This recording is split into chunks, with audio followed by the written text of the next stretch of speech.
philosophy, right? No, it's like they kind of believe that there are two gods, like one that's kind of like an evil god and the opposite that's like a good god. Yin and yang, that means there's some good in evil and some evil in good, right? What does that mean, yin and yang? Well, Like there's my understanding is that there are kind of like sort of two forces or two gods, like yin and yang. But that's okay. If there were people who kind of believed in a religion where there wasn't one ultimate creator, kind of should they go to hell for that? Buddha had a prophecy of the Maitreya coming, and it's Prophet Muhammad. What? Prophet Muhammad, peace be upon him, is. Okay, but I mean, if there were sort of polytheists and they believed in this religion where there are multiple gods, do they deserve to go to hell? But the original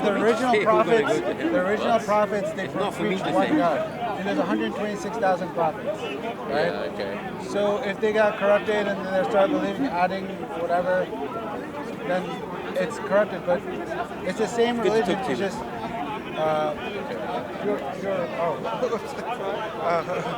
it's the last revelation is less corrupted, you know. Okay, but so if your people were sent a prophet, and then your ancestors didn't listen to that prophet, and so they started teaching you, oh, there are 10 gods or that sort of thing. And you didn't know the truth; you just knew that. Yeah, you were just brought up. Then there's no then you're not to blame. Okay, what about if you're an atheist because you aren't certain whether or not there is a god at all? Do they deserve to go to hell? That's for God to decide if there's I can't say. Okay. Maybe I mean, if God says it, well, there's it's completely unfair. Then that's up to God to decide. Okay. Not me. Well, so you're able to kind of you're able to sort of reason about whether or not it would be fair for a polytheist who would only be told about polytheism, whether they can go to hell. I'm not the judge. God is the judge. So right now we do have books that we can read to find out that the case then. But back then you're saying, right? So nowadays, if you've heard of God before, or monotheistic God. So do you think that someone, if someone comes up to them and says, sort of, won't you consider listening to me? I'm going to tell you about the Prophet Muhammad and one God. Yeah. Is that enough? And then that person kind of doesn't believe this guy. Does that person kind of go to hell because he's heard about Muhammad? To believe in one God is the Shahada is to believe in one God. Yeah. Okay. So you think kind of they do deserve to go to hell for not believing in one God? Can you go to heaven without believing in Muhammad in this day and age? If you just believe in one God, I think that's for God to decide. If you want my opinion, I don't know. Okay. But probably, but I can't, I'm not God, so I can't judge. Do you think it would be kind of unfair if someone... because if you just believe in one God, you can go to heaven, right? Okay. Why do you think that you can't judge? Because I'm not God. Okay. So, do you think whatever God says, kind of, that must be good because He said it? Yeah. Okay. So, the guy who's speaking, Afghan Mo here, was kind of talking about sort of Plato before, and there's this discussion in Greek philosophy called Euthyphro's dilemma, where he's speaking with, I think, Socrates, and they kind of ask themselves, are things good because God commands them, or does God command things because they're good? And so, do you think it's the first one, things are good because God commands them? Well, things are good.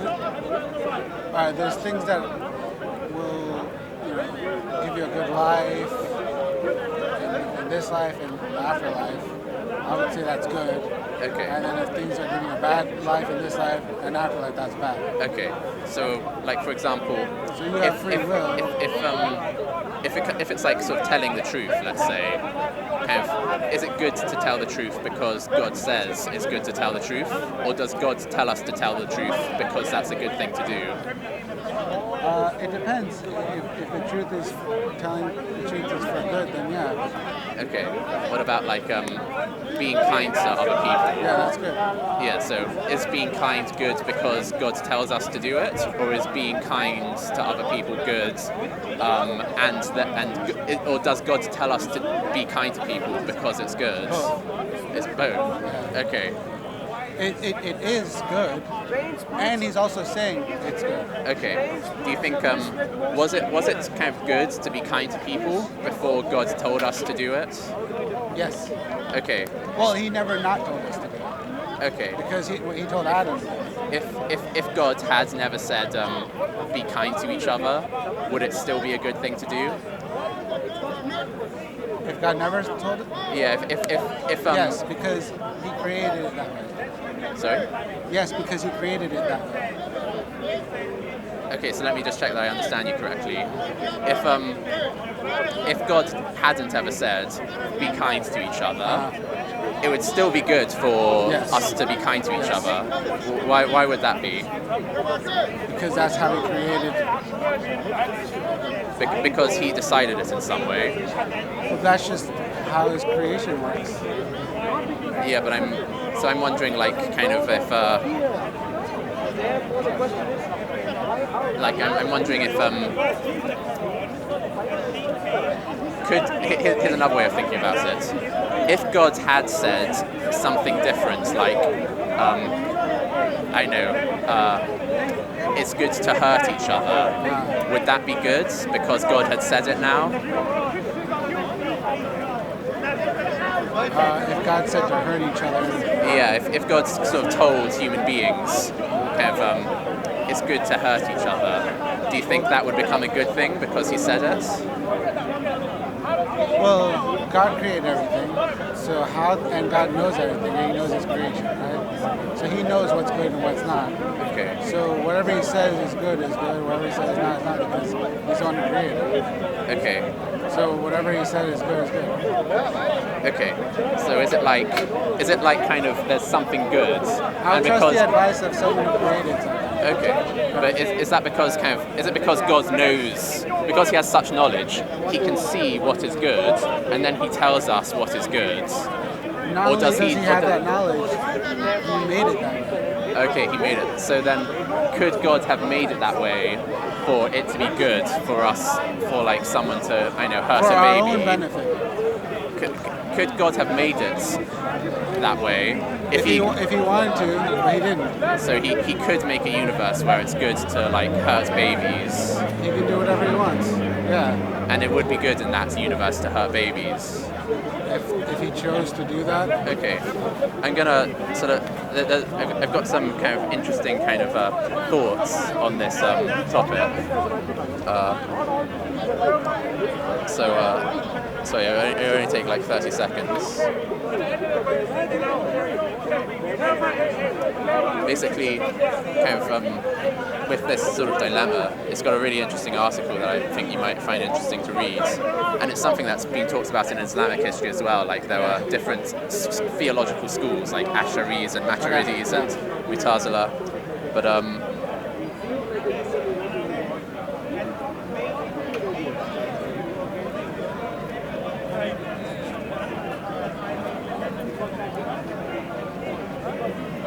so I'm about to read it. Okay, what do you think of this? What do you think of this? If things are good because God commands them, then kind of if there is no moral standard other than God's will, then God's commands are arbitrary. So they're based on. Okay, so things are a certain. God created everything, right? Yeah. Law of gravity, law of whatever, right? Yeah. He created them. He can break the laws if he wants to. Okay. But he's guiding us on how to live in a way that will benefit us the most. So he's commanding you to do that for your own benefit. Okay. And so So it's not because he commands it, it's good. That's just he's commanding you because it is good. But So he, that he kind of created good, and then he commanded you to do it afterwards. Is what you're saying? he created good and evil. He created good so and evil. So he decided what is good. He defined what is good and what is bad, and then he told us about it he afterwards. created good and evil. Yeah. Okay. And then it's also defined. Okay.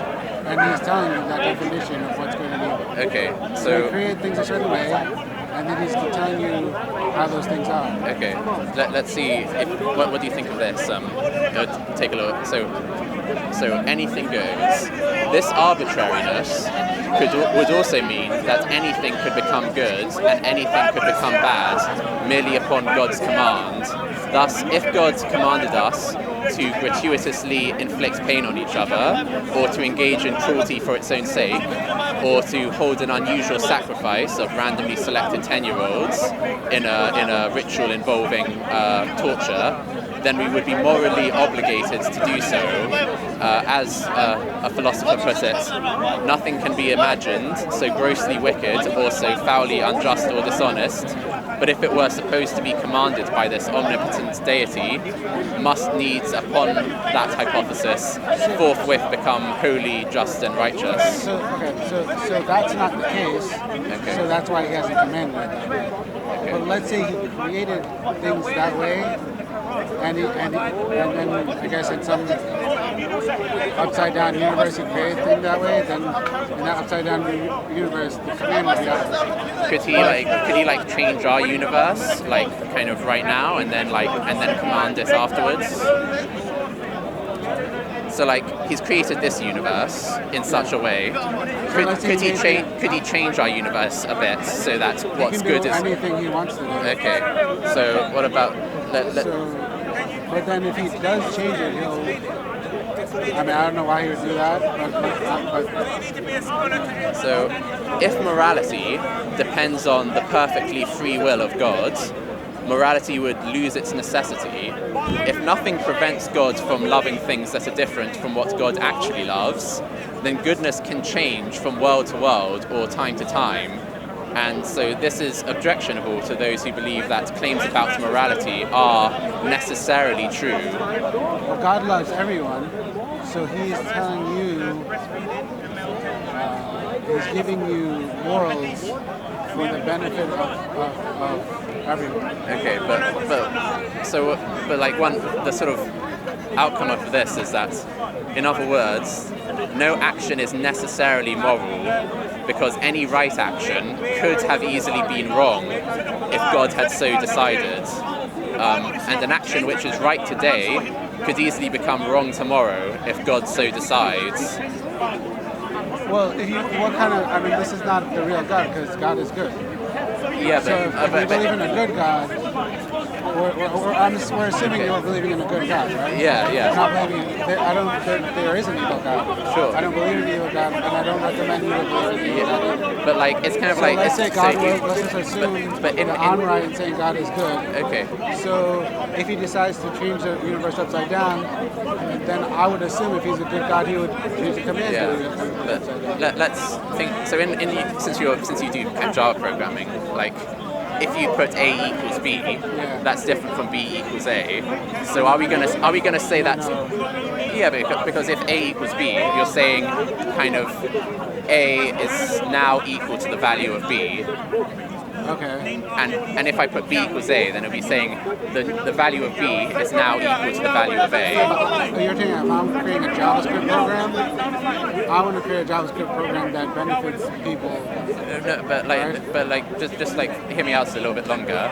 So I could just change the code to arms people. Yeah. So why would I do that? But what I mean is if first let's say we write at the beginning A equals 10 and B equals 5. Okay. If I write A equals B, then it will be different if I wrote B equals A. Yes. Yeah. So what I'm asking is are we going to say that God equals good, or are we going to say that good equals God?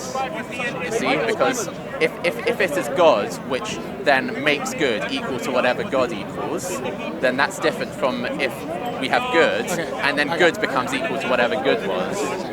So God is good, and He also created evil, so we can know the difference. Okay, so, but like, is this idea of good, did it exist before God? Before God always existed. Yeah, so, Before creation.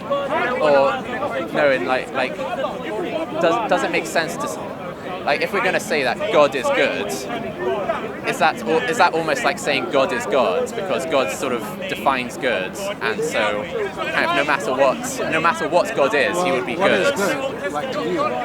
To me, To you specifically. things like kind of being kind and being truthful and like not hurting the innocent. That's God.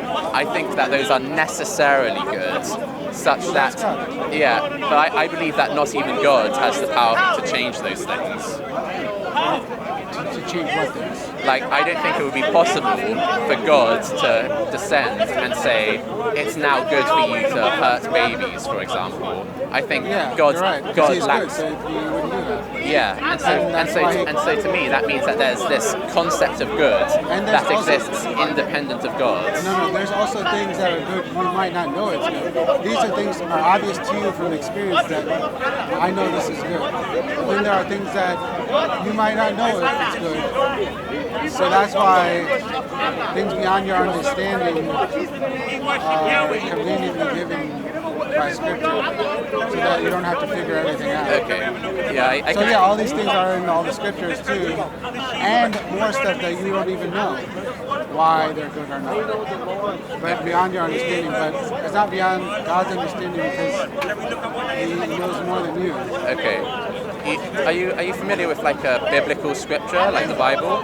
Like in around here, they often talk about this part in the Bible called like 1 Samuel 15 verse 3, where God like orders the Israelites to kill the Amalekites because He's angry with the Amalekites, and so He orders them to exterminate them, every man, woman, child, infant, and all their livestock. So, do you think like God commanding that made it a good thing to do? Or do you think there was something wrong with God doing that? Well, I don't know if God actually said that because, the Bible, most Christians would agree it's not the exact thing that Jesus said. If that same story were in the Quran, like how would it change your thinking at all? Like what would you think about it? I've never seen anything that would insinuate God to command evil. Okay. So you're saying, well, what if God commands evil? Is that good? Yeah. That's what you're saying. Yeah. So what do you think? I don't think God would ever command evil. Okay. If I maybe showed you a little example of God commanding something unjust from like Islamic scripture, kind of like would you be like that? That would kind of give you something to go on. Okay. So like do I have it in there or not? I think so.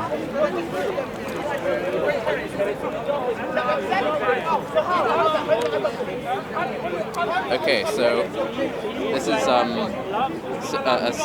a printout from Sunnah.com. It's from Sahih Okay, Bukhari. if it's not from the Quran, then Oh, okay. it's kind of similar to the Bible because even a lot of scholars disagree on.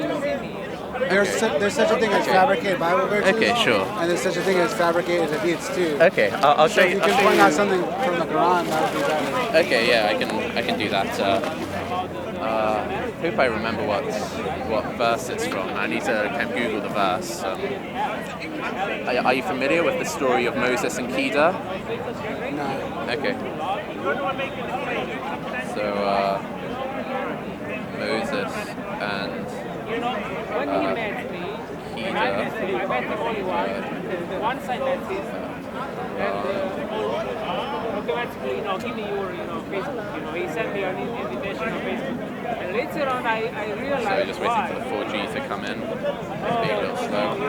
Asking for money, give me money because I need money, and they're throwing me out of the building, and stuff like that, And in the end, I said I'm going to consult the Holy Spirit and use the love. Okay, hold on a second. Discuss it. Very, very Okay, so it's in Surah 18. verse I gave 17. you an example about why doesn't he work? Because the Holy Spirit told me Okay. So it kind of starts off with Moses meeting Peter. Like Moses said, this is what we were seeking. And going from the very beginning of the story, just so you see this, I'm not leaving anything out. Then it's from 65, and they found a servant from among our servants, which refers to Peter, to whom we had given mercy from us, and had taught him from us a certain knowledge. Moses said to him, "May I follow you on the condition that you teach me from what you have been taught of sound judgment?" And he said, "Indeed, with me you will never be able to have patience. And how can you have patience for what you do not encompass in knowledge?" And Moses said, "You will find me, if Allah wills, patient, and I will not disobey you in any order." And he said, "If you follow me, do not ask me about anything until I make to you about it mention, until I can explain it to you." And so it mentions 3 stories. This first one is about the ship, so that's not really the one I'm interested in, so I'm going to go to the next story. And then they visit a town, and they sort of do something in the town. But again, I'm not that bothered about it. These are both fine. But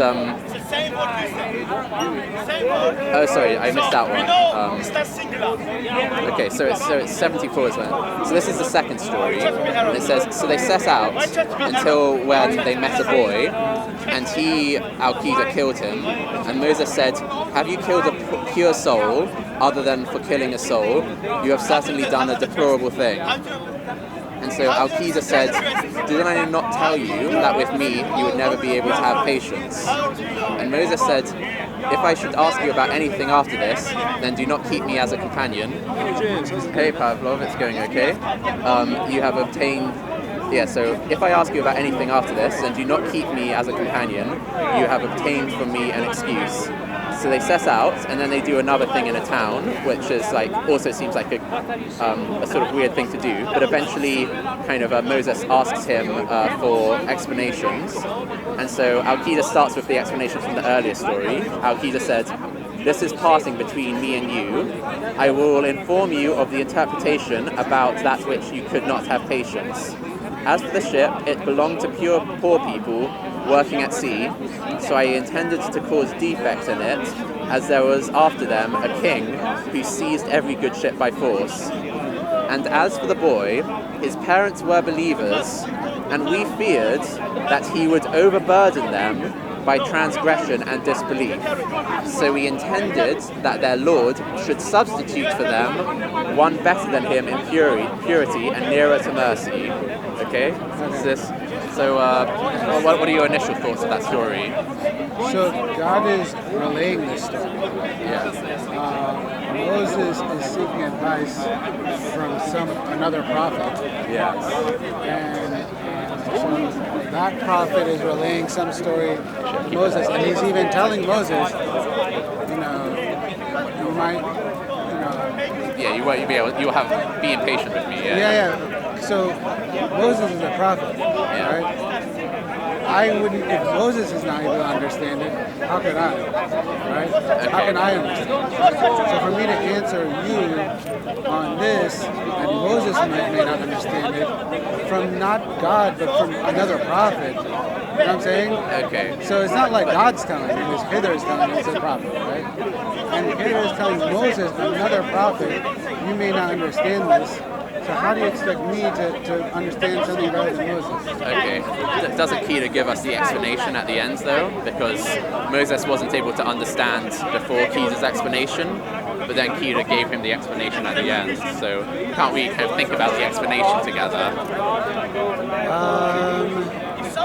At the end, but at the end he still said to him, right, Sorry, I'll get it out again. Because whatever the context is Yeah, so he says, starts off, "This is the parting between us. I will inform you of the interpretation of that which you could not have patience." Then he explains the ship, and then he says, "As for the boy, his parents were believers, and we feared..." So I think it seems to say right here was that if you wish you could have taken him for a payment. and then I think this is Hitler saying, well, this is I think Moses is still confused, and that's why he's saying this is the parting between us. And then he starts in. Well, it might be best. So, the confusion might be that Moses is talking about the walls, and so Kida explains the walls later. So basically, Kida first he gives the explanation for the ship, then he gives the explanation for the boy, and then he explains the walls as well. After the ship, on her in it as there was after them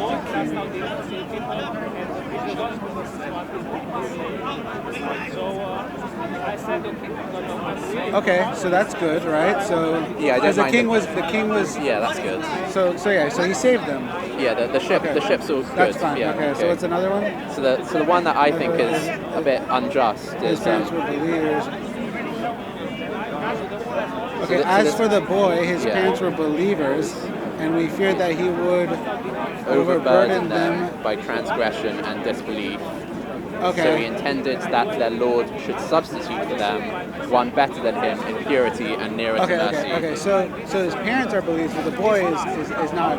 He's transgressing and sin. Yeah, the kid. So Hitler decided to kill him to unburden his parents. Yeah. And that was something that Moses couldn't understand. Okay. Right? Oh no! No, that's what he's explaining to Moses. Yeah, that's what he's explaining to Moses. Okay. What's the? So my question is. And that's Hitler's. A prophet of God with knowledge. In this matter, he has that's like not this. God saying, it's Hitler saying. So I think most Muslims would say that Kid is like acting under God's will when he does this. Well, Hitler is a prophet of God, so he's not God. He isn't God, but like doesn't God is not saying to do that. He is saying to do that. Don't you think that it kind of implies that God gave Kida mercy and taught Kida kind of a certain knowledge? Like, doesn't that refer to the kind of knowledge that he? So, wait, God gave Kida mercy. So God just a little God second. gave Sorry, James. Kida mercy. What does that mean? Seeing that you have the promise, Because to ask so something. God is real quick. not punishing. I won't him take a lot of as this conversation. right? Sure. So Kida is being given mercy by God. So what does that tell you? But it also seems like. Sorry, guys. Just a second. I promise. I'm leaving after this. Just one question. Could you go to chapter 9, verse 29 of the Quran? Chapter 9, verse 29. And just let me read it for a little second. I'm just, I heard about something and I'd like to make sure about it. I mean, this guy isn't like an expert on Islam, so Okay. Let me just, I'll give it right back in. Okay. Let me start by 28, just so people know that I'm taking it out of context. But like you're saying, God is perfect, angels are perfect, but man is not perfect. Okay. Let me just read this, guys. So I promise I'll leave. man, I promise I'll leave. I won't take He's away the not conversation. going to give mercy on angels. O you who have believed, indeed the polytheists are unclean. So let them not approach al-Masjid al-Haram after this, their final year. O you who have believed, indeed the polytheists are unclean. So let them not approach al-Masjid al-Haram after this, their final year. And if you fear privation, Allah will enrich you from His bounty if He wills. Indeed, Allah is knowing and wise. Now let's go to the one that really matters. It's right after.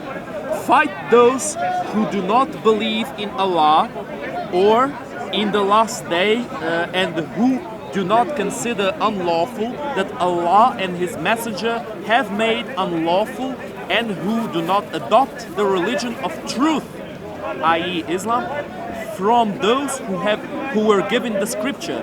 Fight until they give the jizya willingly while they are humble. That's all I wanted to say. Thank you. So I'll just explain to you his thing. During when Prophet was here to preach to people, right? They were oppressed. All he did was killing them. He drove a spear in someone just for saying there's one God. Put a rock on a slave for saying there's one God. They had to leave Mecca because they were being killed. They were trying to kill the Prophet. Yeah. So those polytheists, they were trying to preach oneness of God. Yeah. Those polytheists, and the polytheists were killing them for preaching the message of Islam. So they went to Medina, and then in Medina they had an easier time practicing, right?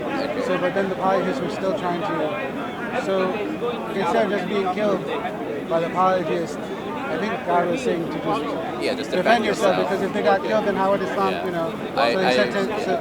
Yeah. No one would disagree with defending yourself. I think it is a complicated story, the life of Muhammad. Like it's a big topic, right? So I don't think we'll be able to do justice to it kind of right now. So within the context, I mean, I don't know. But if we can try and get back to like the story of Kida. Like if you're saying something, if you're saying something that's good, like being kind is good, right? If someone's killing you, like Any group of people, the bus drivers are killing you, and then maybe God might say, hey, don't let the bus drivers kill you. Defend yourself against them. Sure. I agree with that. Yeah, I agree with that. But maybe not. Context of war. Yeah. Allah said there was a war. The Muslim community was They were a minority. Yeah. They were definitely a minority. So, do you think that Kida did something wrong when he killed the child and he gave his explanation for it? I don't know, but it looks like God gave him mercy, right? Yeah, So it why says would at the he do beginning. So why would God give someone mercy? Seems What like is mercy? What does mercy mean?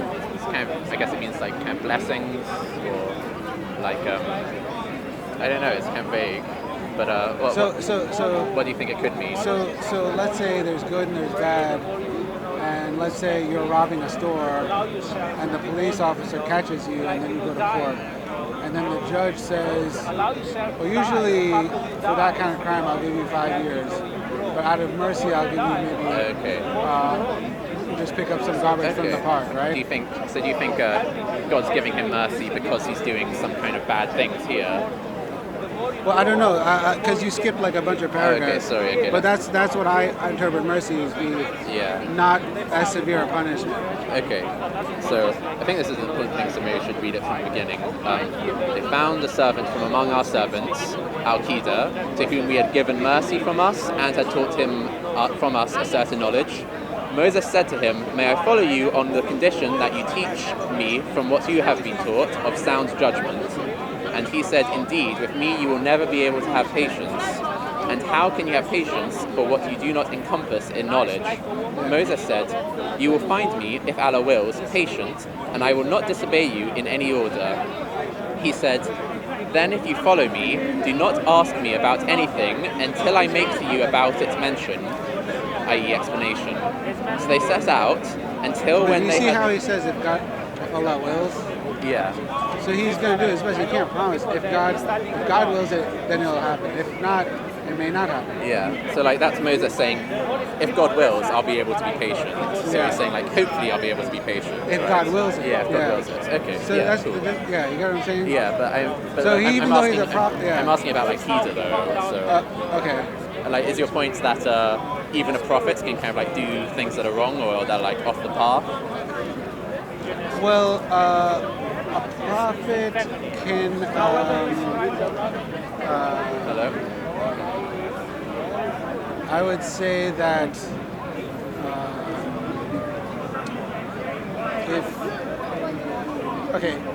in terms of following God, prophets are senior to everyone else, right? Okay.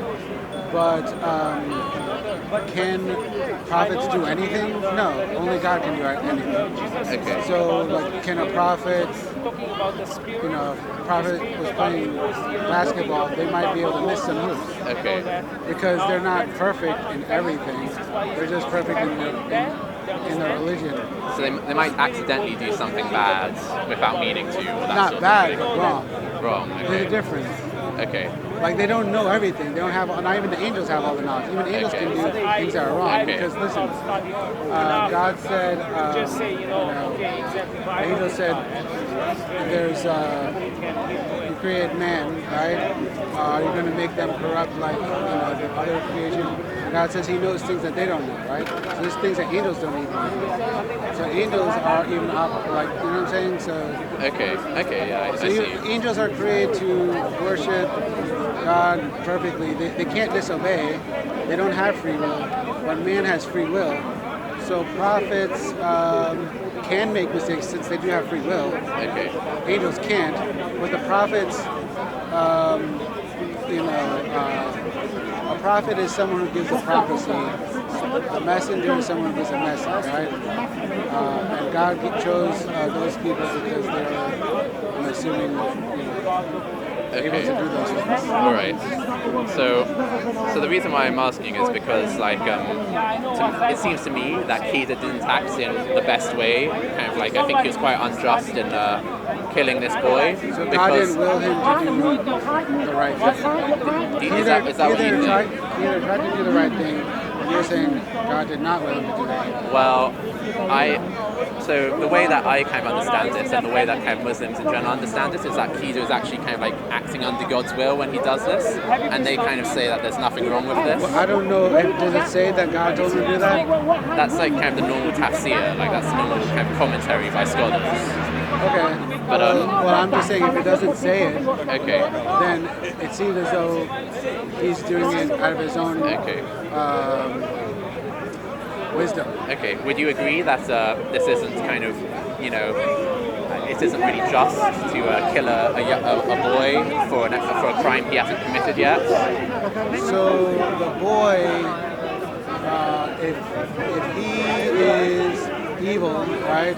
Yeah. Let's say he's gonna go and just kill like millions of people, right? Yeah. It says like kind of his parents were believers, and we feared that he would overburden them by transgression and disbelief. So.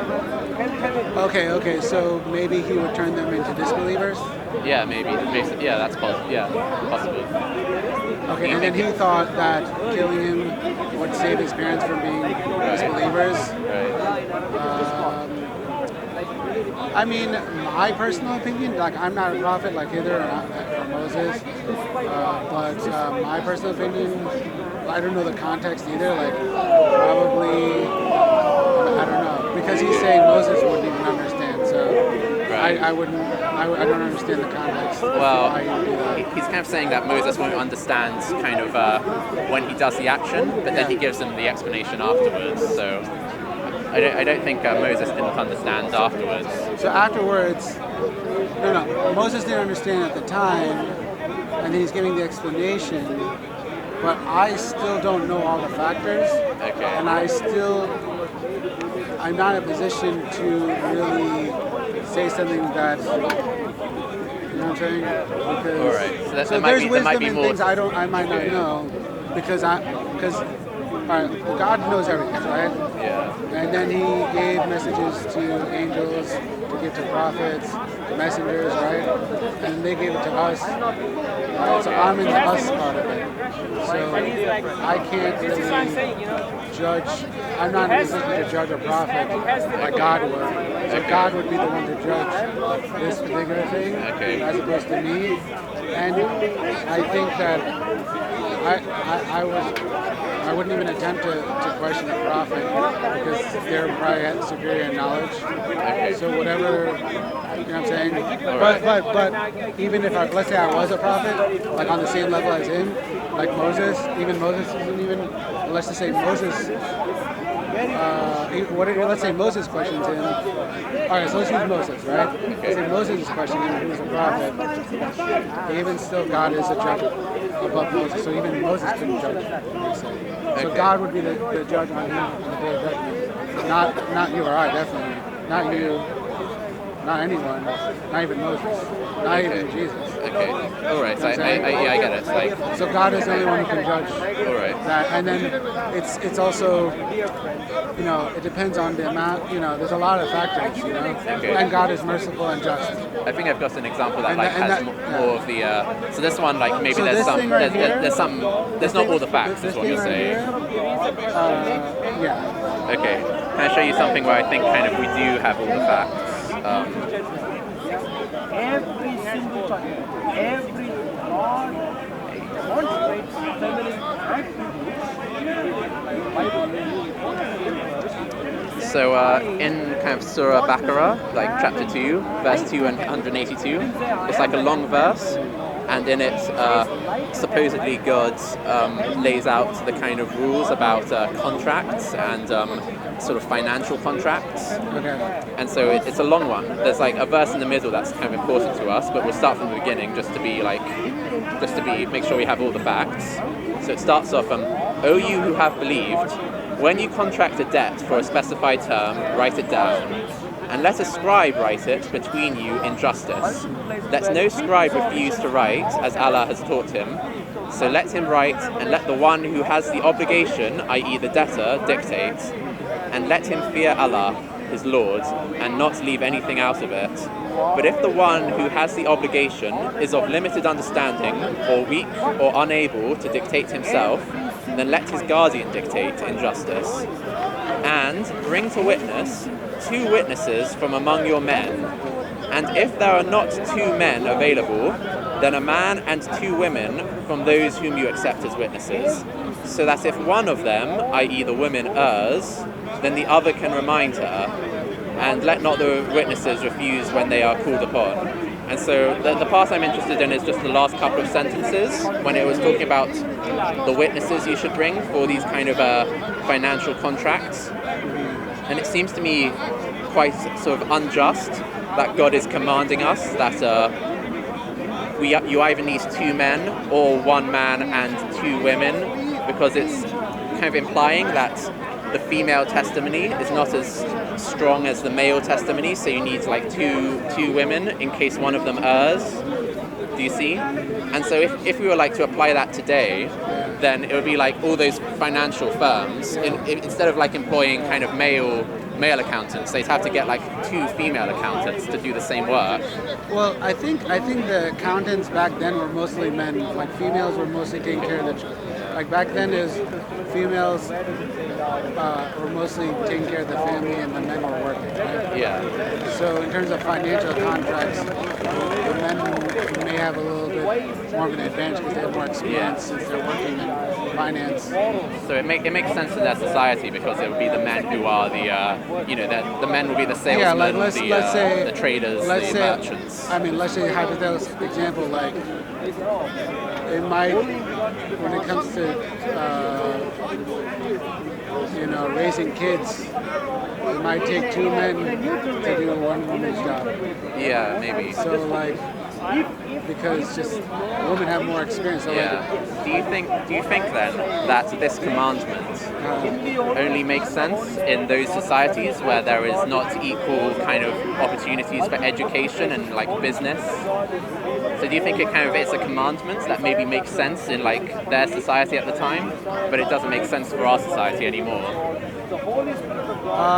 In this society, there's women who are in this society, there's women who are working jobs and men who are raising kids. Right. So maybe not. Okay. So do you think maybe? So you're right. Yeah, so let's say there's women who know finance like way better than some men. Yeah, I agree. So to me, it seems like this is a commandment from God, which is not the most suitable thing to follow in all possible societies and like circumstances.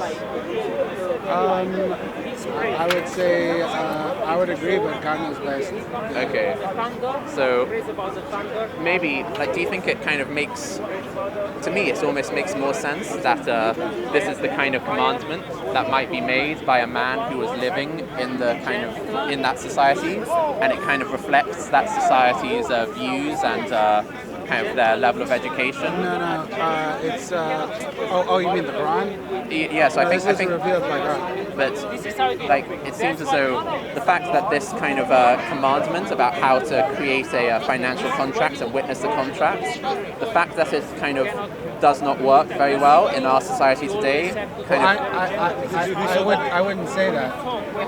If God is superior to what I'm saying, you're interpreting and I'm interpreting, but God's word is So do you think it And would I'm be... also not a scholar, so I don't know. So you Like said... within this context, like I don't know what specifically they're referring to. So if it, this could be a specific thing or not. I mean, why are you saying that in today's day and age? This doesn't.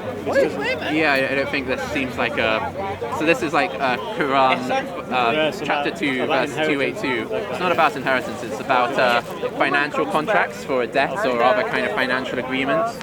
And so it's saying that kind of bring witnesses, bring to witness 2 witnesses from among your men, and if there are not 2 men available, then a man and 2 women from those whom you accept as witnesses, so that if one of them, i.e. the women, errs, then the other can remind her.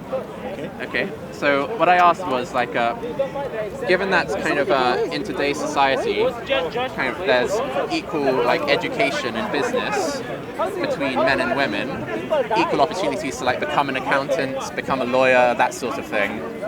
Does it still make sense for us to say that if you're gonna write a financial contract or do some accounting work, that you need like 2 witnesses equivalent to 1 man? Because like there are I mean we agree that there are kind of accountants who are women who are just as good as accountants who are men, and there are lots of them, right? So there are lots of really good accountants in this society.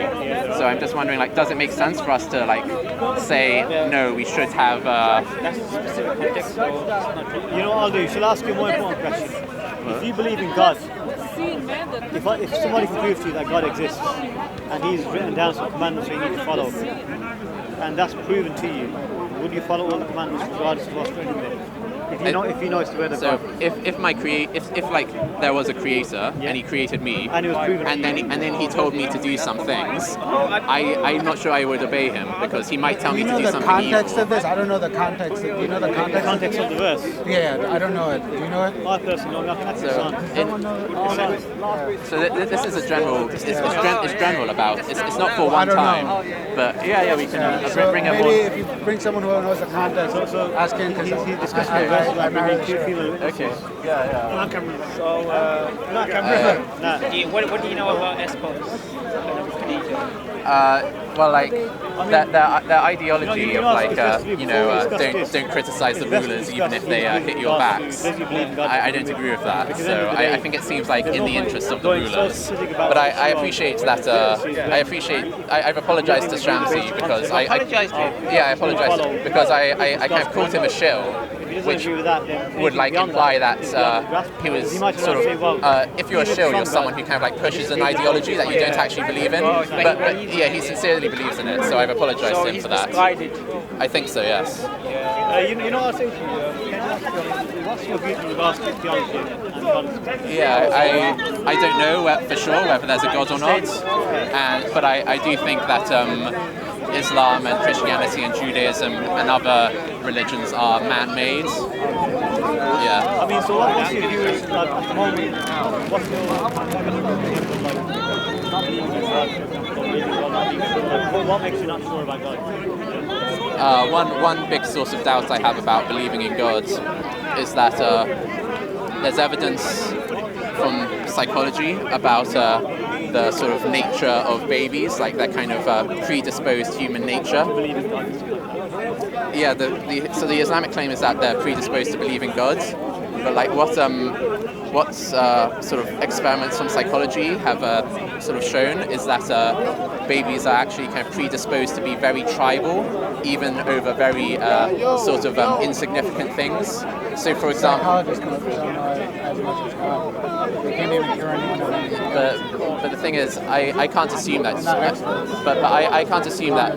Yeah. But I as a kind of as someone who like Psychology, not science. no. But what I'm saying is, as someone who wasn't born in a Muslim family, I don't know to begin with whether Islam is true or not. So I can't assume that the Islamic explanation is correct. You've got to go on basic psychology. I mean, me, I actually have a degree in psychology, so I understand. Yes. Babies to be tribal. Yeah, so what they specifically did was they got several babies and they kind of showed them like puppet shows where they kind of like had a puppet kind of interact with these like very young infants, and they kind of like, depending on whether they showed that the puppet enjoyed the same kind of cereal as the infant, because they like asked the baby, oh, what kind of treats do you prefer, this one or that one? And so the baby chooses one. Then they kind of introduce a puppet that either likes that same one. Yeah. And so if the puppet does not like the same sort of thing as the baby, if you're showing that the puppet chooses a different one, then the baby kind of like, when given a choice, will choose to punish the puppet. Like, so they'll have another puppet to kind of hit that puppet. Yeah. And so this kind of like seems to indicate a very tribal instinct, and so tribalism eventually manifests as like racism and that sort of thing. So it seems hard for me, it seems to me that's the kind of thing that a benevolent God wouldn't do. Like, he wouldn't put something in our human nature which he wouldn't like predispose us towards being unjust. Like, maybe he'd give us free will and we might choose to be unjust, but if he's actually predisposing us towards being unjust, that doesn't really make sense for me. My counter-action would be, when you take analysis of a psychological study that's been carried out, for example, specifically, like the analysis of what we say is the explanation of it, to understand that further, still is down to individuals. Like, for example, you might come and say, well, this is a sign of tribalism and favoritism and discrimination, because with tribalism and favoritism, there's only discrimination against that which doesn't conform to the parameters of what the baby would like to kind of align himself with. But what I could turn around and say is, like, my understanding of that was not straight away, it wasn't your conclusion. Okay. My conclusion of that was that it would make sense for babies to be predisposed to feel more comfortable with that thing which they're already accustomed to, because it provides them with comfort, it provides them with safety. So, for example, if you're out in the wild and you, for example, have been fed your entire life, let's say rice crickets, out in the wild, something like that, and you're accustomed to that. Now, for you to go out and try other things where you might kind of wander off or something and you get other foods from other sources, and as a result of that, you might wander into danger, or a stranger or somebody that doesn't allow themselves to yourself could get attacked. Yeah, you're right. I understand your point. So my point, the point I'm going to say to you is that on its own is like, I understand the study and I understand the results of it and what you're trying to do from that, but for it to be stretched to that extent where it's like, because you know what you said there, like, I felt like it was, not just with you, like with a lot of situations happen where some results are found, and then from that you draw some conclusions which go as far as, okay, babies have some predisposition to align themselves with what they are accustomed to, and I will stop there. But then if you go beyond that and you say, that indicates tribalism, that's where I was stretching now, and then I'll finish. Then you say from that, okay, so then babies have tribalism and discrimination innate within them. Well, if God was the one to put that in them, then God must be an unjust God, because he's already put in them tribalism or something which allows them to discriminate based upon those things which they are accustomed to. Can you see you understand what I'm trying to say to you with regards to how that would be problematic to myself, that much of a conclusion is drawn from a study which you can draw a number of conclusions from. At the very least, I'm sure me and you can both agree that probably you, him and me, if we were just to look at the results, we'd all come up with different explanations as to what that exactly means. Sure. Yeah. Yeah, you go first if you want. So with the verse that you showed me with 2 men and then 1 man and 2 women, why do you think that God needs 2 men? In case one of them makes a mistake, it's more reliable than 1 man. Yeah.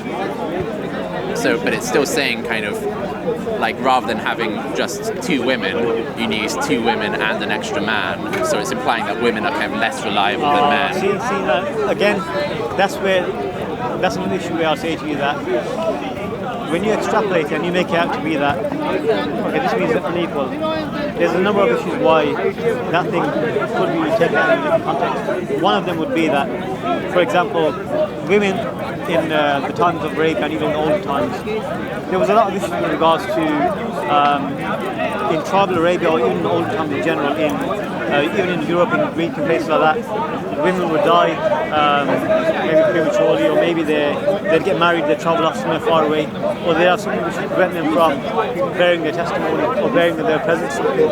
Whereas a man, because he's obviously by nature of that tribe, they were able to make their decisions in regards to where they stay, where they can travel to and not go to. They're a lot more accustomed to be able to say, okay, well, I gave this testimony on this situation, so as a result of that, I can now travel there to give my testimony, whereas a woman, in that time, she might not be able to do that.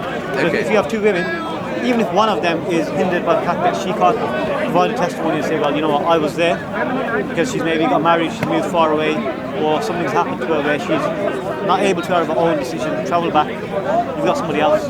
So again, what I say, because what you're inherently saying there is that basically that women and men are not equal because this thing's there, and this is trying to make it out like they're not equal, and it's because they're deficient. Yeah. Whereas what I'd say is that if you look at Islam as a whole, in total, even we say that in general the women have a higher position than men. I'll give you a good example. For example, when we speak about who has more rights over the child, the father or the mother, if we were to extrapolate, we'll do like a whole psychological study like what you were doing earlier, and we were to extrapolate what you said before, let's draw some conclusions out of what you said. So you said, okay, based upon this verse, women are not treated equally according to men, and Islamically they're looked down upon. So what we'd expect is this: we'd expect any verse to be revealed, they'd reveal mothers are not as equal, fathers get all the rights, women don't have any right to vote, women get no inheritance. We'd expect all these things. But what we get instead is a man came to the Prophet and he said, "Oh Prophet, you know, who has more rights over me, my mother or my father?" He said, "Your mother." He said, "And then who?" He said, "My mother."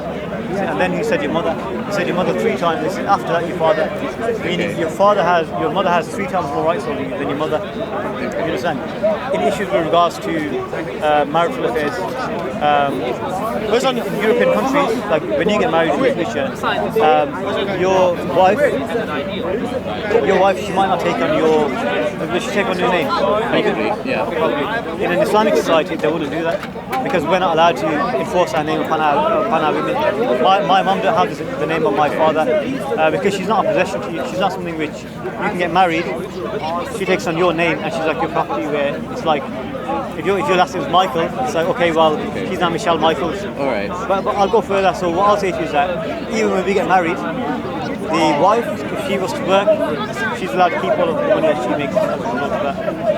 The husband, he has to start providing. If there's inheritance, or if for example, there's sons, something like that, and they go off and they split the inheritance amongst them, even though the son might get more, he has to use 100% of that total earning to pay for his sister, his mother, and all the people in the family, whereas the daughter, she's not legally responsible for anything like that. Okay. So in a lot of ways, the woman has a lot more rights. Okay. In regards to that, you understand? So my point is the conclusion you're drawing, there can be multiple ways of drawing it, to be honest. Okay, so let's first of all I need to come back a little bit to the point you made about the baby study. Yeah.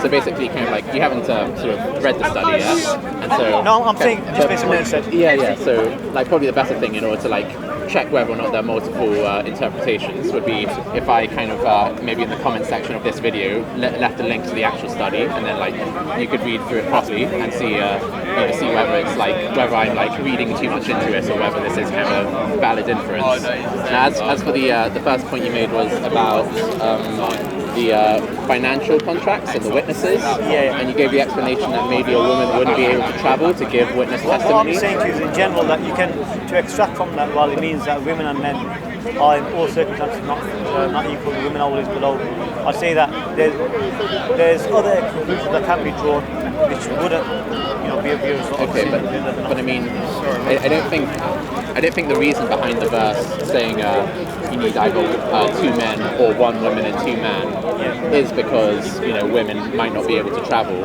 Because for one thing, if a woman is unable to travel to give testimony, then she wouldn't be able. It says to have 2 women to give testimony, so they both need to be there to actually give testimony. if one of them isn't able to get there, then you don't have enough witnesses because that person hasn't been there to give testimony. The second reason is that the Quran verse actually says kind of why it's better to have two women as witnesses. If one of them errs. Yeah, and errs means to make a mistake in some way. That's to err, to make an error. Yeah. So that's not about. I mean, so that doesn't really indicate in case one of them has difficulty kind of getting there to make testimony. It's more about making an error in their testimony. And finally, there's like some Sahih hadith evidence. Yeah. I mean, what kind? I mean, maybe you don't take. Do you take sort of Sahih rated hadiths from like Bukhari? Bukhari and stuff. Yeah. Okay. So it's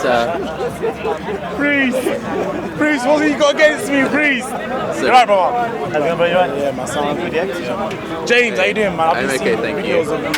I saw you in a video. Yeah, I apologise to Shamsi, yeah? It's all good, yeah? Yeah. You are James, aren't you? Yeah, You just look a bit different. Yeah. You look more chubby on camera. Oh, where's he from? I've never seen him. Where are you from? London. London. Yeah. West London, yeah. So, narrated Abu Sa'id al-Khudri from Maybe his brother knows more about this than Even me, I'm a layman on these topics, but I do know some things. So from Sahih al-Bukhari. So is that what you do, James? You grab the layman? Well, sometimes, often they don't want to speak to me. They say people like I know Mansa, Hasha, Hamza. Because they probably know your agenda, innit?